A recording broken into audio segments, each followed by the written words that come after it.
normally when we do these type of introductions, you know, we go to the website and we grab the bio and we read all the stuff and certainly I think in this case it would not do me much speed for you to have me review the governor's academic standings and all this type of stuff. We had the first opportunity to work with the governor when she was general treasurer, and we worked on pension reform. And since she's been governor, we've worked on a lot of different issues, including workforce development, education, career and technical education, and a lot of other issues that are important to the business community. So will you welcome me in joining the governor of the state of Rhode Island, Gina Raimondo.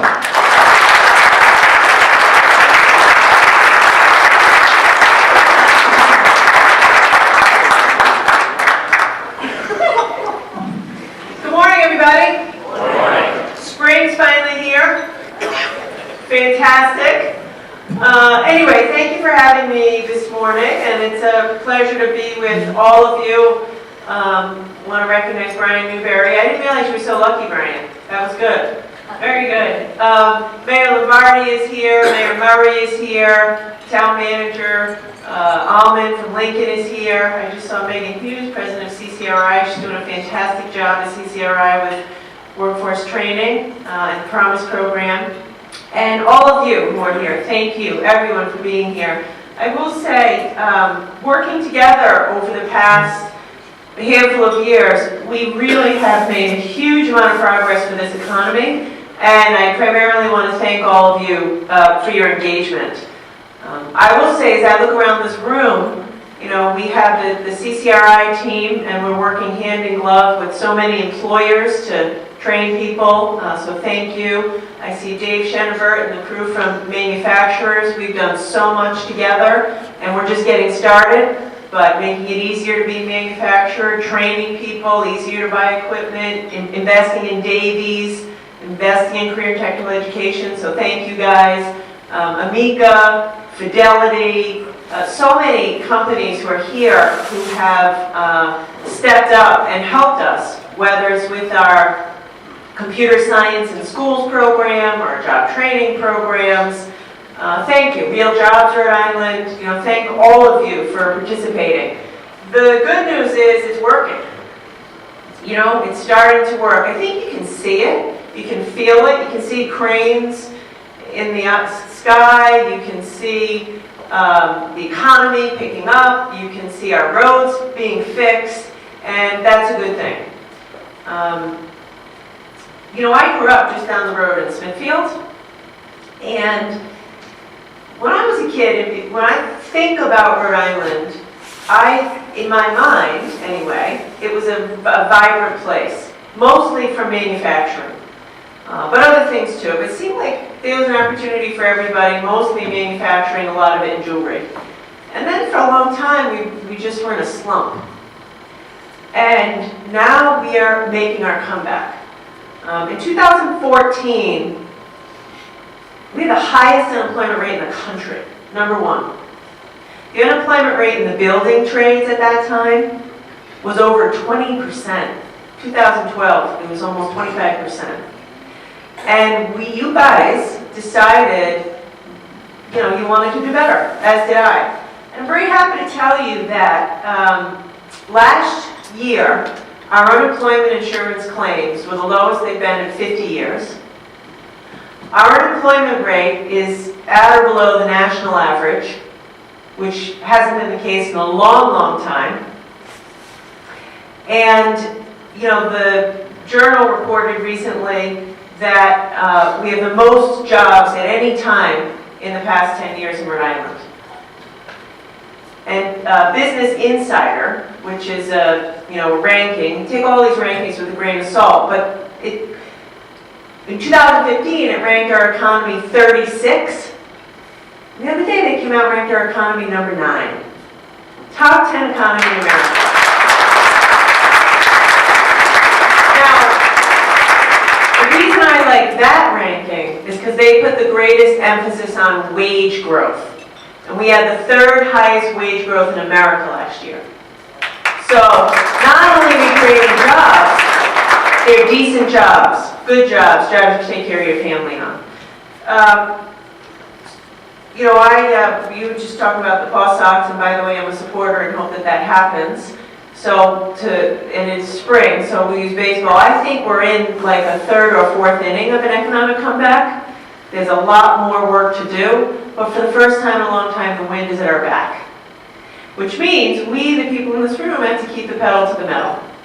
We have to continue to invest in job training. I think that's the single most important thing we can be doing. The economy's changing. I got out of high school in 1989. So I know the statistics for 1989. So in that time, in Rhode Island, most jobs just required a high school degree. So when I got out of high school, if you had a high school degree, you're in pretty good shape to get a good job. Today, 70–80% of good jobs require something past high school. But most people can't afford college. So if we don't have a vibrant economy, we need to invest in apprenticeship programs, career and technical education in high school, job training programs, affordable community college, as well as college. So everyone gets a ticket to get a decent job. We've been doing a lot of that. We need to do a lot more of that. John Gregory and many of the people in this room have been amazing in helping us to set up a Northern Rhode Island training center. I lost John, but anyway, he's in the back. So about a couple of years ago, we set up a training center in Westerly in partnership with CCRI and Electric Boat. In the very first year of that program, over 1,000 people went through the program. Almost all of them have gotten good jobs. Most of them don't have a college degree. How many went to Electric Boat? 700 went to Electric Boat. We want to do the same thing up here in North Rhode Island. And CVS is coming to the table, Amica is coming to the table, Fidelity is coming to the table. Anyone who's here who wants to work with us, we want you to come to the table. The way it works is employers tell us what skills you need, and then this training center will train them. The Blackstone Valley got crushed with the loss of textile and manufacturing, and so a training center like this could really supercharge this economy. And I want to give a big thank you to John, who's been so helpful, and your members in getting that.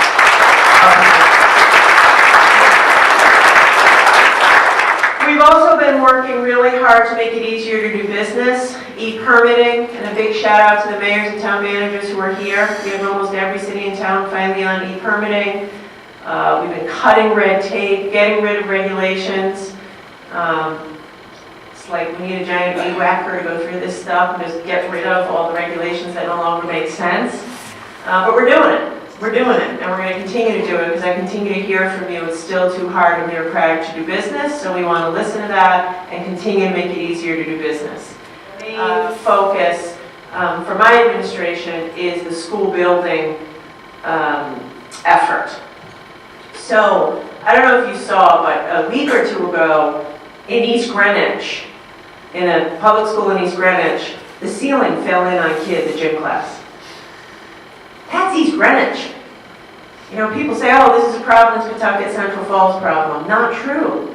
It's a Lincoln problem, a Woonsocket problem, an East Greenwich problem, a Barrington problem, a Newport problem. Every single city and town in Rhode Island has schools that are falling apart. East Providence High School has 1,500 kids. They have one science lab. And it's small and old.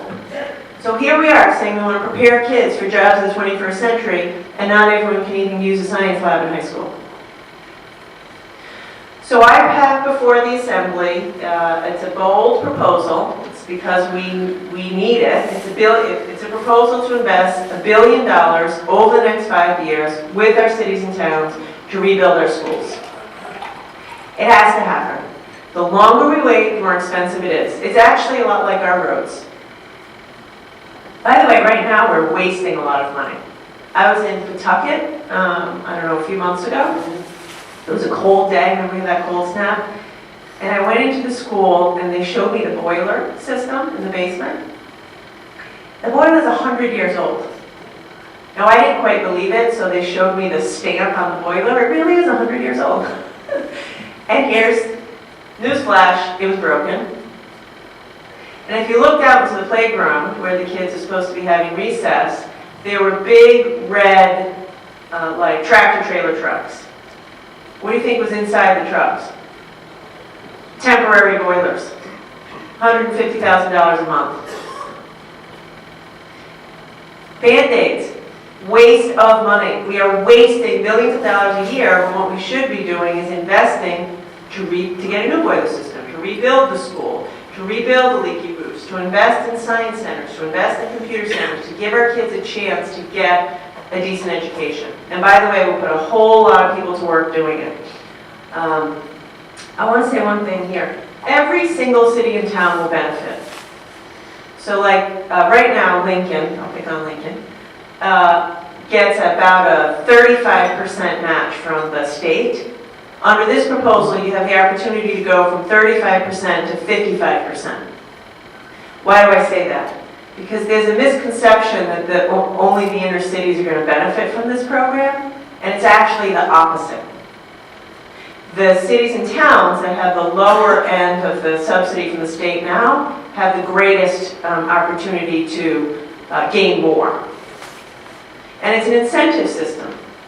We want newer and fewer schools. We want energy efficient schools. We want investments in science. So you have an opportunity to earn more from the state if you check off these boxes.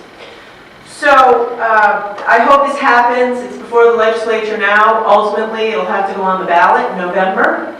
Again, I want to thank John and the Northern Rhode Island Chamber for helping us with this. It's the fiscally responsible thing to do, and it's the right thing to do for our kids. I think every single school in Rhode Island should be a school that any one of us would be proud to send our kids to. It's basic equity. It shouldn't just be luck of the draw, the neighborhood you live in, you get the good school. Everyone deserves warm, safe, dry 21st century school. And we'll put thousands of people to work in the process. So, do you want me to take questions? Yeah. You might kick me out, whatever you want. So, that's where we are. I would say the winds at our back. There's a whole lot more work to do, but I feel very optimistic about where we are. We're on the move, and I'll just end where I began, which is with a great deal of gratitude to every single person in this room for believing in Rhode Island, for keeping your businesses in Rhode Island, for hiring Rhode Islanders, and for working with us to continue to improve our great state. Thank you.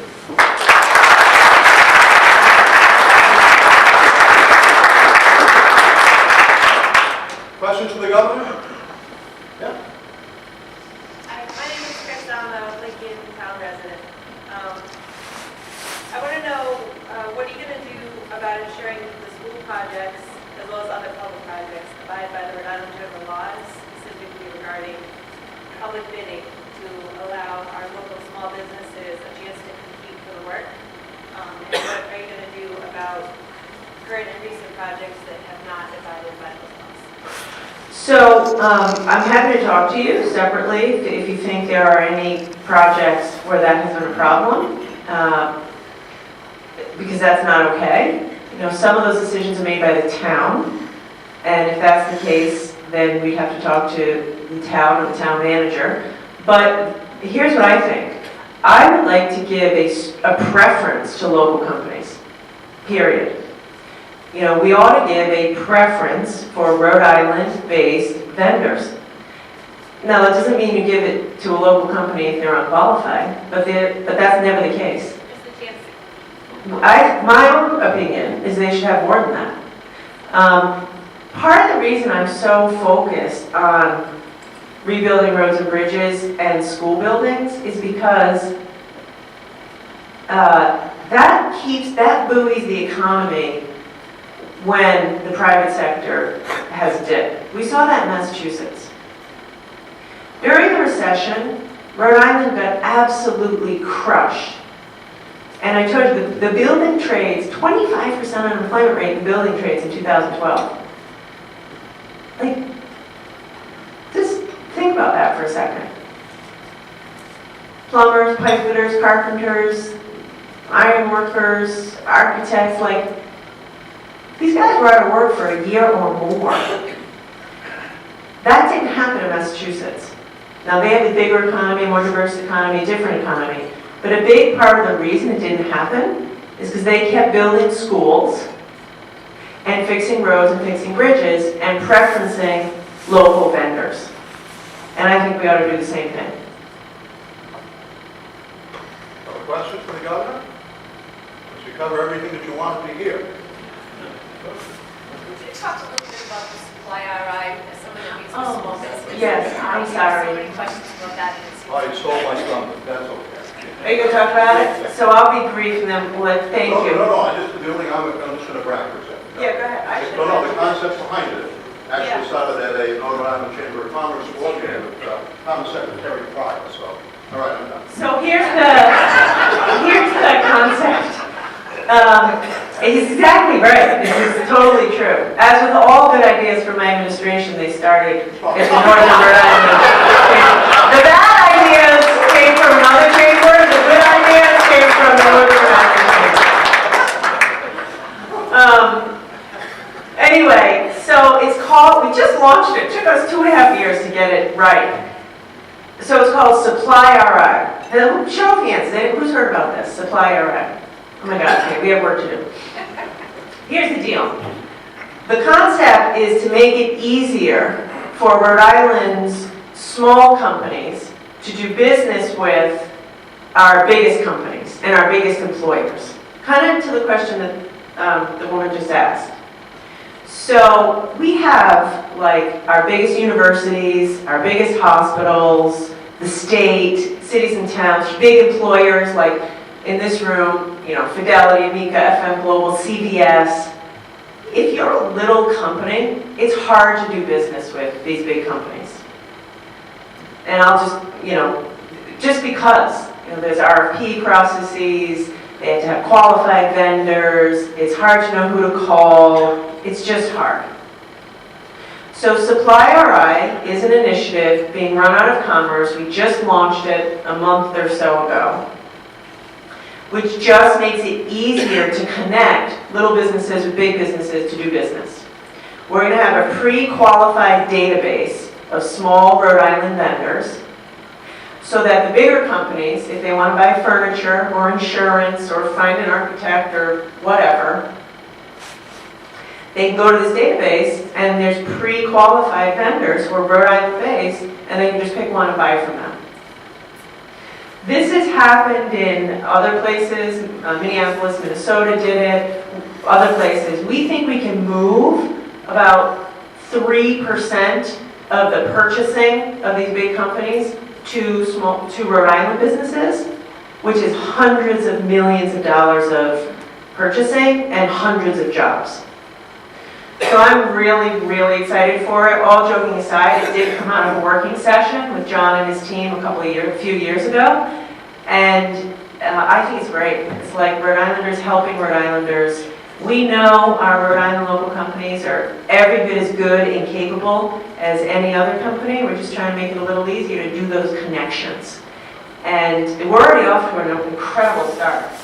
We are AAA's already signed up. Lots. I'm going to leave somebody out if I try to do the whole list, but the hospitals have signed up, the state signed up, the universities have signed up, big employers have signed up. If you're a small employer and this sounds interesting, let us know.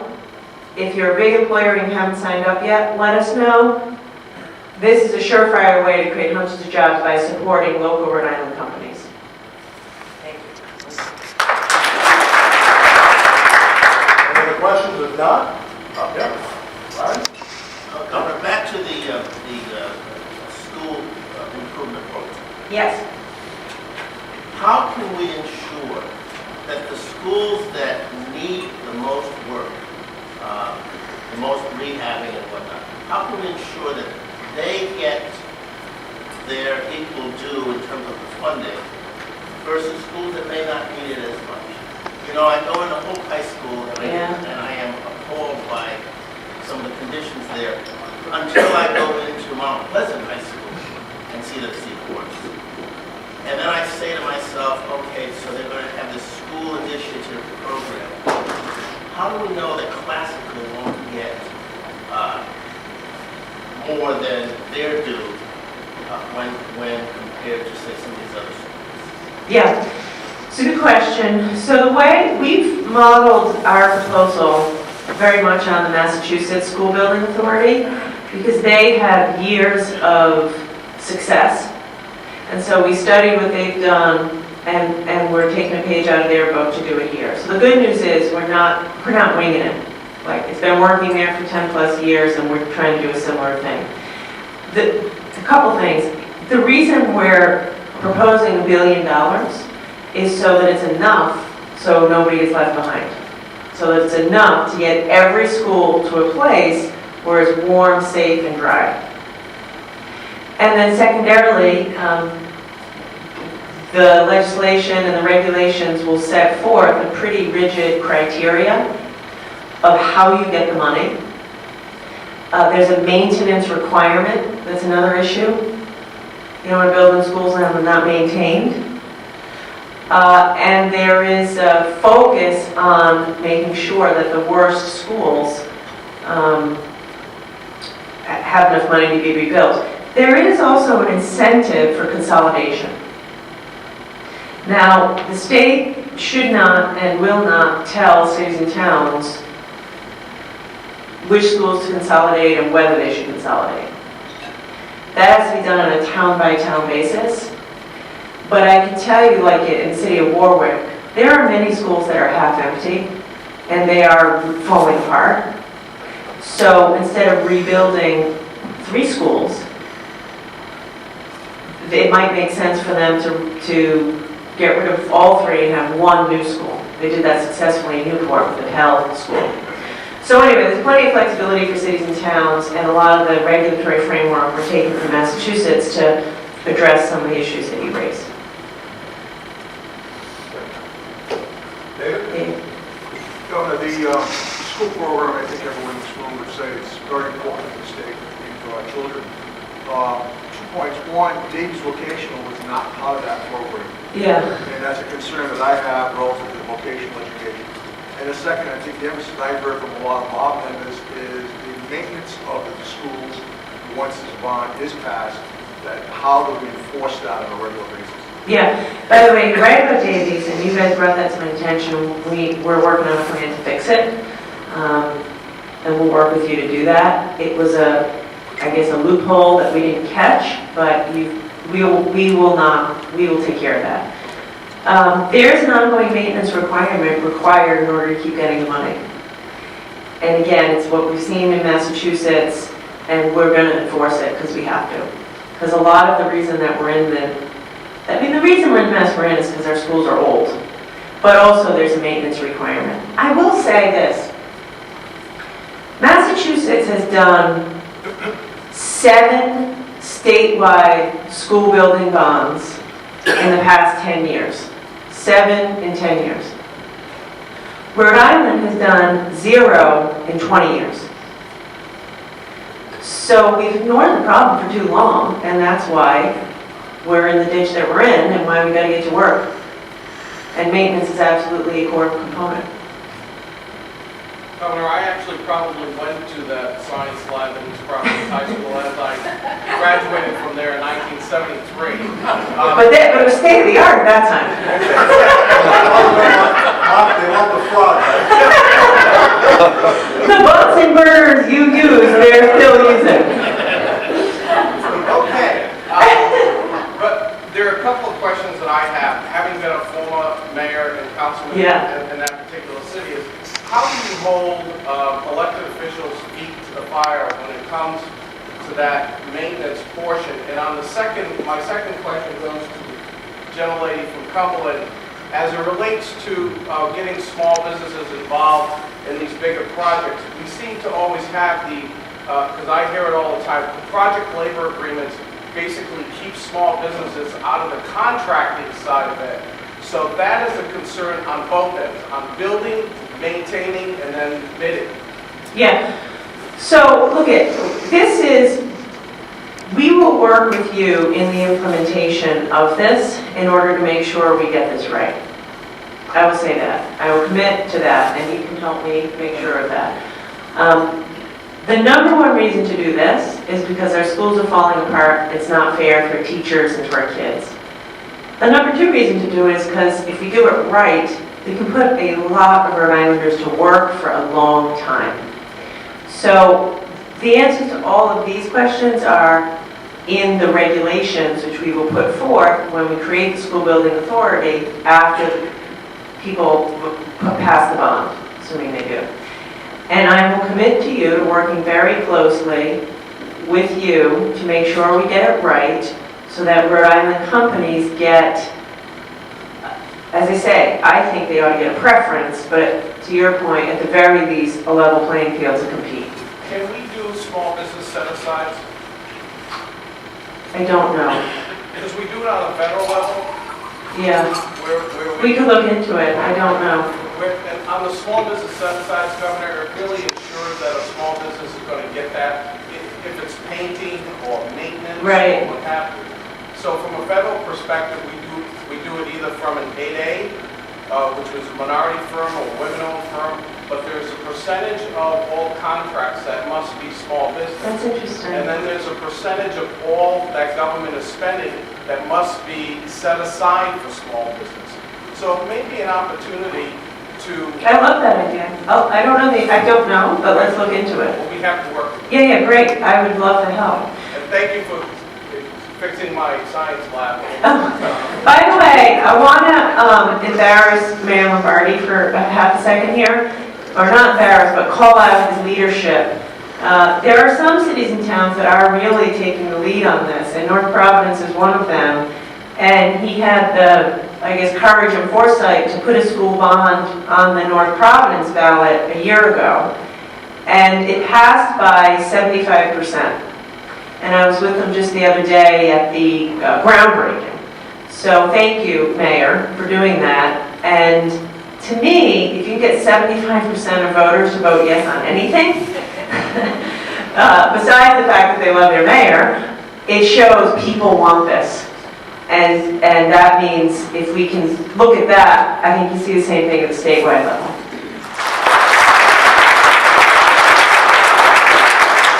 Almost table the question table. Exactly. Here we go, the last question. $1 billion is the scary number, is it affordable? Yes, without question.